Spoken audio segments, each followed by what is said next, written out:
All right, time to roll up our sleeves and dive into the world of bricklaying in this deep dive. We've got some interesting resources lined up today, career guides, and even some sample interview questions. Let's get right to it. It's more than just, bricks and mortar. That's right, more than meets the eye. In fact, the career guide, Bricklayer, actually says that this field needs you to be creative and a problem solver. Who would have thought there was an artistic side to bricklaying? It's true. It's about more than just, following instructions. You're bringing a design to life. Right, and sometimes from a blueprint. That takes some serious spatial reasoning, figuring out how everything fits together. And, there is a bit of artistry in how those bricks are laid, for sure. It's like building with Legos, but on a much bigger scale, wouldn't you say? Yeah. And if we're talking about building a successful career, RoleCatcher's the way to go, they say. Their platform has tons of tools, to help you stand out. Absolutely. You can think of RoleCatcher as your own, career coach in your pocket. Yeah. Their AI CV resume builder helps you bring out all those hidden skills and tailors your application to, make the biggest impact. And then there are those interview guides, really helpful. Yeah, for sure. With insights into thousands of potential questions. Like having a secret weapon, right, to tackle those tough interviews. Yeah. Speaking of which, let's dive into the interview guide, Bricklayer, and tackle some of those make-or-break questions. Sure. First up, what inspired you to become a bricklayer? Oh. Now, the guide says that saying the paycheck is a big no-no. Right. You want to show your passion, right? Instead of, the money aspect, think about what drew you to this work. Yeah. What did you like to build as a kid? Was there a specific building, that sparked that interest? You want to connect those dots. Show me you're there to create something that lasts, not just, lay down bricks. Exactly. I love how the guide not only tells you what to say, but also what to avoid. Like having a roadmap for all the, the pitfalls of an interview. Yeah. And in this case, they also, warn against being vague. Like, just saying, I like working with my hands. You got to dig deeper. What is it about this specific trade that resonates? And that's where RoleCatcher's AI feedback can make a difference. Exactly. You can practice, get feedback on how to improve your answers, make them stronger. Their AI analyzes and gives tailored feedback, refines your content, polishes your delivery. It's like having a personal interview coach. Exactly. Okay, let's move on to experience. Question is, what is your experience working with different types of bricks and mortar? I know the basics, but are there really so many different kinds? You'd be surprised. Clay bricks, concrete bricks, even natural stone, they all have, their own uses, properties. This question is about gauging your knowledge, right, and your experience. Be honest about what you've used, but don't be afraid to, show that you're ready to learn. So if someone's just starting out, maybe fresh out of a training program, how do you approach that one? Enthusiasm's key. Talk about the training, the projects, even if they're smaller scale. Yeah. Highlight those skills, that eagerness to learn. Show them you're ready, like a sponge, to just soak it all in. Right. Okay, next question jumps into experience a bit more. Describe a time you had to overcome a challenge on a job site. How did you handle it? That feels like, a bit of a minefield. It can be. It's a great chance to showcase how you solve problems, how professional you are. Yeah. Focus on the positive. Pick a challenge, right, that you successfully overcame, and structure the answer to highlight what you did, the positive outcome. So don't dwell on the problem, but emphasize the solution. Exactly. And the interview guide, Bricklayer, gives some great advice on this. Yep. Focus on the facts, steps taken, positive outcomes, and any lessons learned. And this is where soft skills come in, right? For sure. Teamwork, communicating clearly, even that creative thinking under pressure. All of that. Did you need to work with others to find the solution? How do you communicate with your supervisor? These are things employers are looking for. It's about taking that potential negative, turning it into a positive. Right. You're showing how you deal with those tough situations. Exactly. And, interviewers, they want people who can think on their feet, right? Adapt. Makes sense. Which brings us to our next question, all about teamwork. It's all about teamwork, how you work with other trades on a job site. Yeah, because it's not like, you're working in isolation. Construction's like a whole orchestra of skilled professionals. A symphony, a dance. A good bricklayer knows they're just one part of a bigger team, and communication's key. Right. Talk about how you value what electricians bring, the plumbers, the carpenters, everyone has their part. And RoleCatcher's AI can help you highlight those skills the employer wants, right? Absolutely. You can even plug in the job description, and RoleCatcher can analyze it. Finds the keywords, skills to zero in on, make your answer really hit the mark. Like having a secret decoder for job descriptions. Right. Okay, question 5. Blueprints.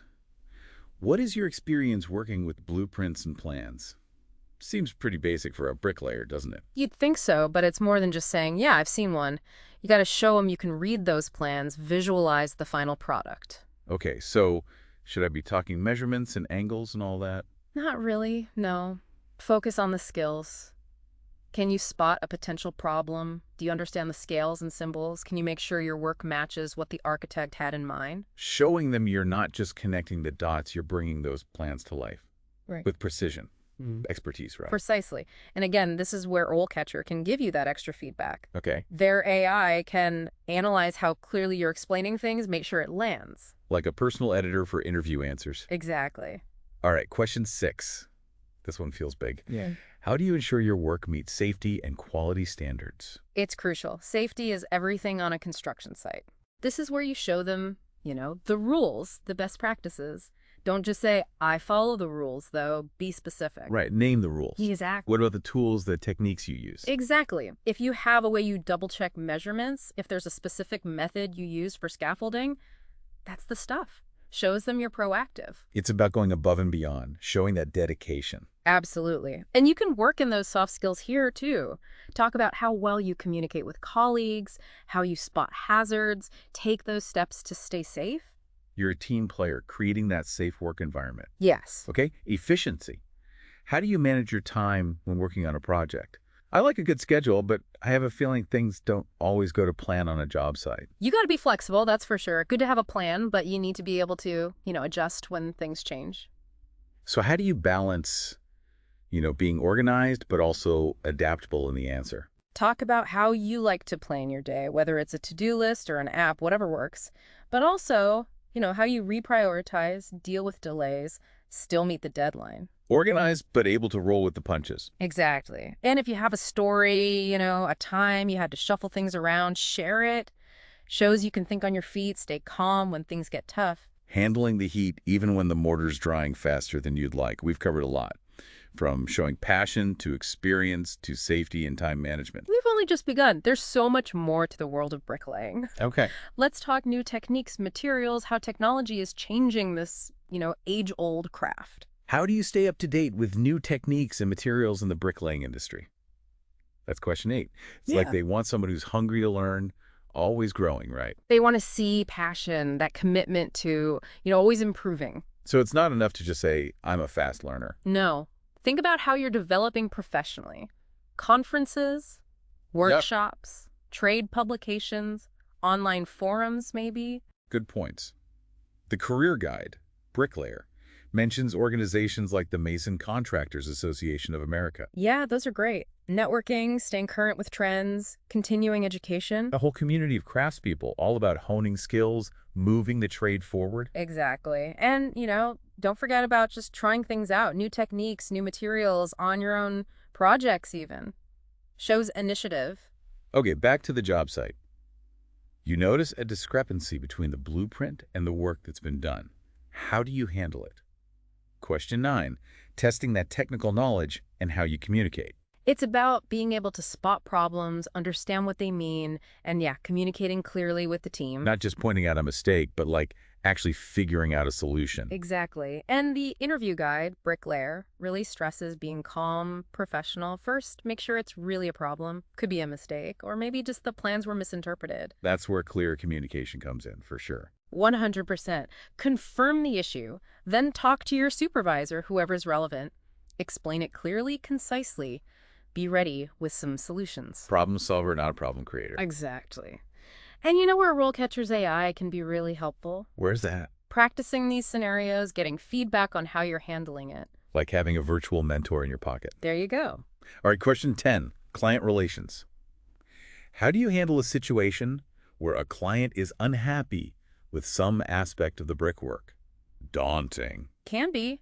Remember, you want that client to be happy. So empathy's key here. Focus on finding a solution. Active listening, right? Yes. Listen carefully. Ask questions if you need to. Try to really see it from their point of view. I'm guessing staying calm and professional is important, even if they're upset. 100%. You're the pro. Reassure them you're taking it seriously, that you'll find a solution together. Turning that negative into a chance to build trust. There you go. And RoleCatcher's guides, really helpful here too. Common client concerns, strategies for dealing with them. Like a cheat sheet for, navigating all those tricky situations. Exactly. How do you handle working under pressure or tight deadlines? Back to those common challenges on the job site. Question 11. This is where you gotta stay cool, know what to tackle first, keep that positive attitude. Showing you can handle the pressure. Exactly. Focus on working efficiently, prioritizing, staying focused on that high-quality work. And staying positive. Yes. Employers want to see that you won't crack under pressure. You're reliable no matter what. Right. Question 12. Explain your understanding of different types of brick bonds. Now we're back to those Lego skills. This is your time to shine. Show off that technical knowledge. Be ready to talk about running bond, English bond, Flemish bond. Should you also explain why those different bonds are used? For sure. Talk about how each bond affects the strengths, how stable it is, even how it looks. You're not just laying bricks. You understand the how and the why behind it. Exactly. And hey, don't be afraid to get visual. A sketch, a diagram, anything to illustrate those points. Makes it more interesting too. Okay, question 13. Where do you see yourself in 5 years within the bricklaying industry? Less about the technical stuff now, more about ambition. Show them that long-term vision, how dedicated you are to this trade. Should I have, like, a whole 5-year plan? Find that balance. Don't need every detail, but be clear about those goals, those aspirations. And they should line up with what's possible at the company or in the industry, right? Exactly. Look into the company, see what they offer. Training programs, leadership stuff, advancement opportunities. If their goals match yours, don't be afraid to talk about it. It's about showing you want to build a future, not just have a job. Exactly. Yeah. And RoleCatcher, really helpful here again. Oh, yeah. They give you insights into the industry, career paths, all those possibilities. Like a crystal ball for your career. Mm. Okay, last one. This one's always a bit awkward, isn't it? What are your salary expectations? It can be, but be confident, do your research, know your worth. How do you balance that, though? Knowing your worth, but not, scaring them off. Research. Check out what other bricklayers in your area are making. Same experience level, similar jobs. Right. Websites like Glassdoor, Indeed, they're good for this. Okay. And remember, location matters. Company size, how specialized you are. Makes sense. Be ready to talk about those and how they affect, what you're hoping to earn. You've done your homework. You're realistic. Exactly. And hey, salary isn't everything, right? Benefits matter, work-life balance, room to grow. Finding that place where you can learn, contribute, but also be paid fairly for what you bring to the table. Well said.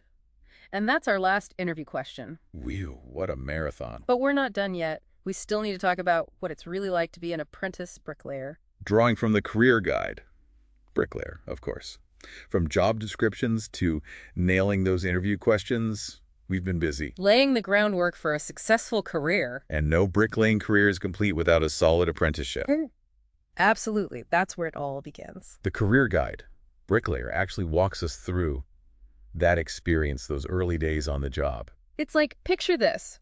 Sun's coming up, you get to the site, there's that fresh air, and the experienced bricklayers, they're already there, moving it's almost like a dance, getting ready for the day. Okay, now I'm ready to grab a trowel. Huh? So, what happens next for our new apprentice? You're not just watching, you're jumping right in. Mixing mortar, holing bricks, learning how to lay them just right. It's tough work, but that's how you really get it, through that sweat, that effort. Burning those calluses, showing how dedicated you are one brick at a time. And the guide makes a big deal about that hands-on experience, right? Right. It's not theory. It's about skills you learn by doing, passed down, from those who came before. And don't think those smaller tasks aren't important. Cleaning the site, prepping the area, seeing how the experienced folks interact with the other trades, it's all learning. You're like a sponge soaking it all up. And I bet there's a real sense of, camaraderie on those sites. Oh, for sure. You're a team working towards something. And then seeing that wall go up, knowing you were a part of it, that's a feeling, hard to beat. I can imagine. But it's got to be tough sometimes. Challenges, setbacks, maybe dropping a brick or two. What advice would you give someone just starting out? Be patient. Stick with it. Never stop learning. Don't be afraid to ask, even if you think it's a dumb question. Challenges are going to come, but that's how you grow. Every master was once an apprentice, learning the ropes. Exactly. And speaking of learning the ropes, RoleCatcher's got your back. They do? Resources, guidance, everything you need to build that bricklaying career. Whether you're just starting as an apprentice or you're aiming for, a management role down the line. So if you're fired up and ready to build something great, RoleCatcher's the place to start. Every structure, no matter how grand, starts with a single brick. I like that. Take that first step. You might surprise yourself. And that wraps up our deep dive into the world of bricklaying. Hope you learned a lot. I think we covered a lot of ground. Until next time, keep exploring, keep learning, keep building.